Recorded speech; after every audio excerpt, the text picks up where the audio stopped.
What is up guys and Samsung अपने upcoming smartphone जो कि सैमसंग का M31 है उसका काफ़ी जोरों शोरों से जो है प्रमोशन कर रहा है। एंड काफ़ी सारे बड़े यूट्यूबर्स को जो इन्होंने जो है रिव्यू यूनिट सेंड करके जो इसका फर्स्ट लुक जो रिवील कर दिया है ताकि पब्लिक में जो इसकी हाइप क्रिएट होती रहे। एंड ये सैमसंग के M30s का जो है एक सक्सेसर होने वाला है। एंड सैमसंग का M30s जो है काफ़ी ज़्यादा बिकने वाला जो एक स्मार्टफोन था जो कि पिछले साल जो लॉन्च हुआ था। एंड ये स्मार्टफोन अब इसका जो है सक्सेसर होने वाला है। लेकिन इसके अंदर जो स्पेसिफिकेशन आपको देखने को मिलते हैं ये एकदम एग्जैक्टली सेम टू सेम देखने को मिलते हैं जो कि सैमसंग के M30s के एकदम बराबर देखने को मिलते हैं। यहाँ पर केवल एक ही आपको नई चीज़ देखने को मिलती है जो कि इसका 64 मेगापिक्सल क्वाड कैमरा का जो हाईलाइट है। तो अब क्वेश्चन ये बनता है कि क्या आपको इस स्मार्टफोन के लिए वेट करना चाहिए या फिर आपको ये स्मार्टफोन जो परचेस करना चाहिए। यहाँ पर मैं जो इस स्मार्टफोन को जो क्रिटिसाइज नहीं करने वाला हूँ, आप पूरा वीडियो देखोगे तो आपको ज़्यादा अच्छे से जो है बेटर से जो समझ में आएगा। तो ज़्यादा टाइम वेस्ट नहीं करते हैं, स्टार्ट करते हैं।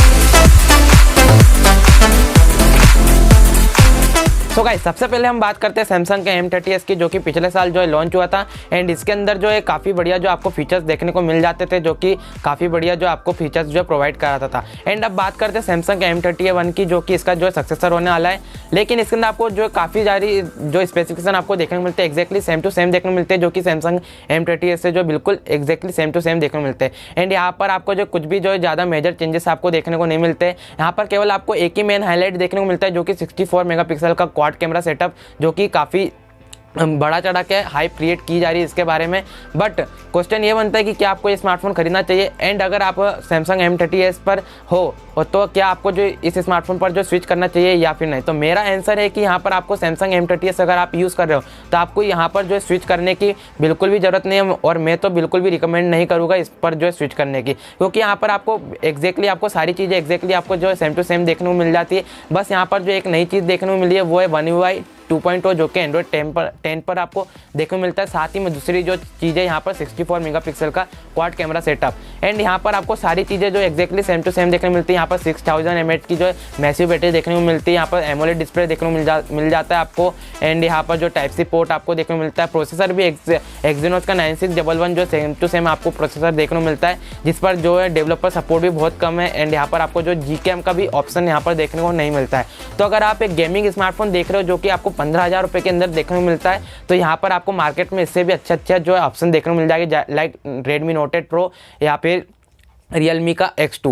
लेकिन अगर आप एक ऐसा मोबाइल ढूंढ रहे हो जिसके अंदर आपको जो कंटेंट कंज्यूप्शन जो है काफ़ी बढ़िया देखने को मिले, लाइक आपको 6000 mAh की जो बड़ी बैटरी देखने को मिल जाए, साथ में जो एमोलेड डिस्प्ले का जो एक्सपीरियंस देखने को मिल जाए, तो ये स्मार्टफोन की तरफ आप जो है देख सकते हैं। यहाँ पर जो है आपको जो है कुछ ज़्यादा मेजर चेंजेस आपको जो है सैमसंग M30s से जो देखने को नहीं मिल रहा है। और अगर आप एक ऐसा स्मार्टफोन जो देख रहे हैं जो कि आपको काफ़ी बढ़िया जो कैमरास प्रोवाइड करा सके तो इस स्मार्टफोन की तरफ आप देख सकते हैं, क्योंकि यहाँ पर सैमसंग ने अपने खुद का सेंसर जो है यूज़ करा है जो कि सैमसंग का आइसोसेल GW1 सेंसर है जो कि ब्राइट आइसोसेल GW1 सेंसर आपको देखने को मिल जाता है। एंड यहाँ पर आपको जो 64 मेगापिक्सल का मेन कैमरा, 12 मेगापिक्सल का ultra wide angle lens, 5 megapixel या फिर 8 मेगापिक्सल का जो डेप्थ सेंसर एंड 2 या 5 मेगापिक्सल का यहाँ पर जो आपको मैक्रो कैमरा जो है देखने को मिल जाता है जो कि बिल्कुल यूजलेस होता है अगर आप रियलिटी की बात करते हो।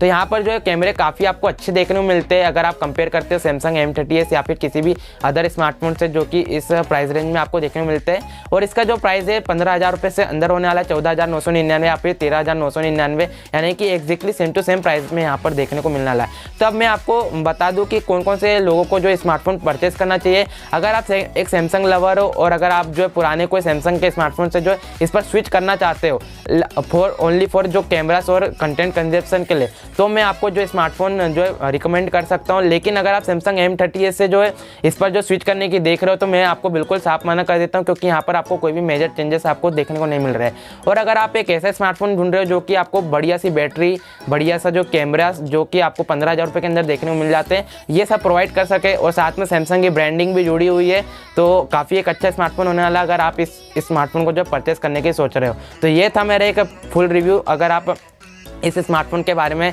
बात करते हैं तो मेरे एक ऑनेस्ट ओपिनियन था, मुझे आपको बताना था कि क्या क्या आपको इसके अंदर बुराई, अच्छी चीज़ें और बेकार चीज़ें आपको देखने को मिलती है। तो ये मेरा ऑनेस्ट ओपिनियन और एक ऑनेस्ट रिव्यू था इस स्मार्टफोन को लेकर। तो अगर आपको अच्छा लगा हो तो मेरा वीडियो लाइक कर देना, सब्सक्राइब कर देना चैनल को।